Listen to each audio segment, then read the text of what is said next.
बच्चे जुटे थे। वो रामलीला मैदान रात होते तक पूरा खाली हो गया। रामलीला खाली हुआ नहीं, खाली किया गया और जूतों से मार करके किया गया।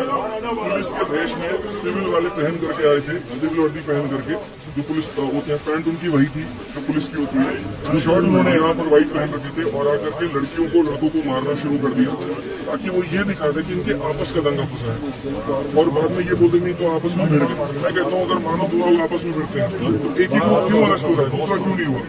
वो लोग कहाँ है जो हमारे साथ लोग? तो ये पूरी तरीके से इसको खत्म करने की प्लानिंग थी, जहाँ पर मेरा पूरा शर्ट भी पड़ गया, सब लोगों को छोटे भी आए, बटन भी नहीं है सर का। हाँ, लड़कियों को भी काफी ज्यादा छोटा है। ये तरीका था कि बस इसको खत्म करो। और सरकार भी इस बात को जानती है कि जिस दिन भारत में किसी भी जगह पर इतना बड़ी संख्या में युवा अगर इकट्ठा हो गया तो सिस्टम हिल जाएगा तो हिल जाएगा। लेकिन सवाल ये पूछा जा रहा है कि जब आपको प्रोटेस्ट करने की परमिशन शाम के 5 बजे तक की थी, आप प्रोटेस्ट ऑर्गेनाइज करवा रहे थे, तो आपने ये क्यों मेक श्योर नहीं किया कि 5 बजे के बाद वहां पर कोई जुटान न हो? जो स्टूडेंट्स जिनको आपने अपील की कि वो यहाँ तक आए, उनके लिए कोई व्यवस्था हो। आप ये बात एक तरफा कैसे कह सकते हैं कि हम प्रोटेस्ट कर रहे थे और सरकार हमारा प्रोटेस्ट खत्म करवाना चाह रही है? अगर मान लीजिए 5 बजे तक आपका परमिशन है, 3 बजे से ही ये सारी बातें अंदर से आनी शुरू हो गई थी कि दिल्ली पुलिस ने जो सोचा था बच्चों का, वो सिर्फ ये सोचा था कि दिल्ली के ही बच्चे होंगे। उनको ये नहीं पता था कि बाहर के राज्य के बच्चे होंगे। तो बाहर के राज्य के बच्चे भी काफी भारी संख्या में आते हैं। होम मिनिस्ट्री में लगभग 3-4 बजे से ही फोन आना शुरू हो जाता है इनके पास में कि किसी भी तरीके से कल के कर इनको खत्म करो।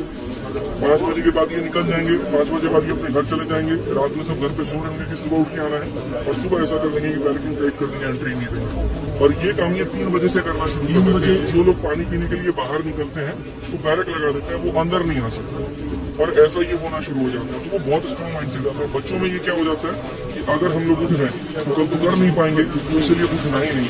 मानता हूँ कि ये गलत है, 5 बजे के परमिशन के बाद में 5 बजे के बाद बैठना ये गलत है, लेकिन आप अगर प्रोटेस्ट करते हैं, धरना देते तो आप हर चीज सही नाप करके नहीं कर सकते। गलत तो ये भी है जो एडीबीटी कर रही है, गलत वो भी है जो एसएससी कर रही है। इतने सवाल अगर कर रहे हैं तो आप चेयरमैन साहब से आकर के पूछो कि यहाँ पर कितनी गलतियां उसने की। आदित्य जी, एक मिनट, लोग ये पूछना चाह रहे हैं, जो आम दर्शक ये वीडियो देख रहे हैं, उनके मन में ये सवाल है कि आखिर ऐसा क्या हो रहा है, क्यों आए दिन एसएससी के खिलाफ प्रोटेस्ट हो रहे हैं?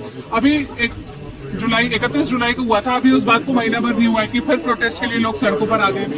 मेन डिमांड क्या है? आज का जो 2 दिन का प्रोटेस्ट रामलीला मैदान में हुआ, इसके मेन डिमांड्स क्या थे? हमारे 3 डिमांड्स थे, एसएससी पॉइंट ऑफ व्यू से भी बताते हैं और बाकी परीक्षाओं के पॉइंट ऑफ व्यू से बताते हैं। जिस दिन से ये नया वेंडर सेलेक्ट हुआ है, उस दिन से हर 10-15 दिन के बाद में कोई ना कोई पेपर हो रहा है। तो लोगों को लगता है 10 दिन में मेरे को दुपट्टा का है, क्योंकि 10 दिन में पेपर होता है और हर पेपर में नई नई तरह की परेशानी आती है। जैसे शुरुआत से बताएंगे, फेज 13 में जब पेपर हुआ तो 500 किलोमीटर दूर सेंटर भेजेगा। हाँ, अंडमान निकोबार में सेंटर भेजा गया। कुछ सेंटर्स तो ऐसे थे जहाँ आप जा नहीं सकते, जंगली झाड़ में सेंटर था, नीचे आटा चक्की है, गाय का तबेला है और ऊपर सेंटर है। ये सारी परेशानी उसमें आती है। सर्वर के इश्यूज आते हैं, 20-20 मिनट तक बच्चे का पेपर ऑन ब्लैंक रह जाता है। चलो ये सारी बातें तो मिनिस्टर से कहते हैं, तो वो कहते हैं अगले में सुधार कर देंगे। स्टेनो में फिर से 500 किलोमीटर दूर सेंटर आता है। 79% लोगों को ही उनके 3 डिफेंस वाले स्लॉट मिल पाते हैं, 21% लोगों को नहीं मिलता है, और एवरेज दूरी जो रहती है वो 280 किलोमीटर की होती है। इतनी दूरी से उनको दूर भेजा जाता है। अब पहला ये पॉइंट। दूसरा, उसके बाद में स्टेनो में ये कहा गया कोई सर्वर इशू नहीं होगा, सर्वर इशू होता है। तीसरा, आप स्टेनो में देख लीजिए, नई बीमारी निकल के आती है। रीजनिंग के अंदर में यहाँ पर गणित के सवाल पूछे जाते हैं जो कि सिलेबस में नहीं होता। तो क्यों बच्चा परेशान होगा, क्यों हटने होता है, वो सवाल नहीं करेगा सिस्टम से। ऑप्शन ऐसे हैं पूछने वाले, क्वेश्चन और ऑप्शन मैच करते। इनकी परीक्षा से स्टूडेंट्स परेशान थे, उसमें भी एडुकेटेड के पास टेंडर था। उसके बाद आप कह रहे हैं कि स्टेनो, और अब आप लोग प्रोटेस्ट कर रहे हैं कि जो सीजीआई का एग्जाम होने वाला है उसमें ऐसी गड़बड़ी ना हो। तो इसलिए पहला मांग हमारा ये था कि एडिक्विटी हटाओ।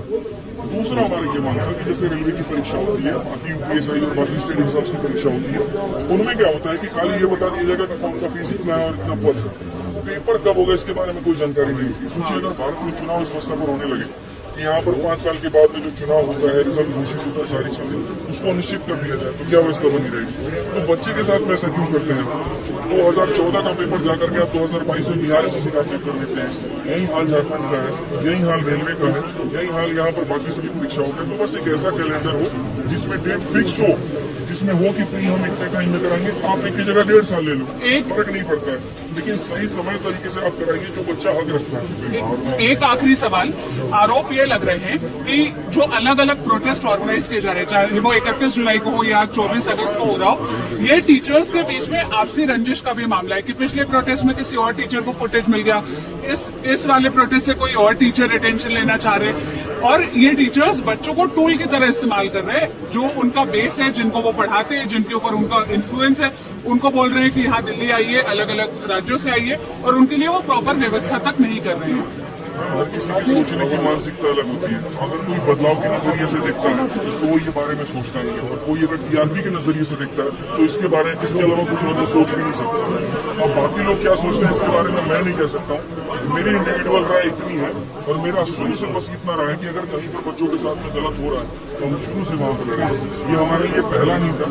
आप थोड़ा सा इतिहास अगर पीछे का जानेंगे तो हम यूपी कांस्टेबल सभी लोगों ने, मैं विवेक नवीन सत्य, सब लोगों ने वहां भी आवाज उठाई, वहां भी हमने उनका भरा, और मोदी जी की सरकार में भरा, तो क्या वो भी एक टीआरपी का माध्यम 2 दिन के अंदर कैंसिल भाई, एक मिनट। एक दूसरा तरीका ये भी है, ऐसा कर दिया जाए, ऐसा माहौल बना दिया जाए कि उसके बाद में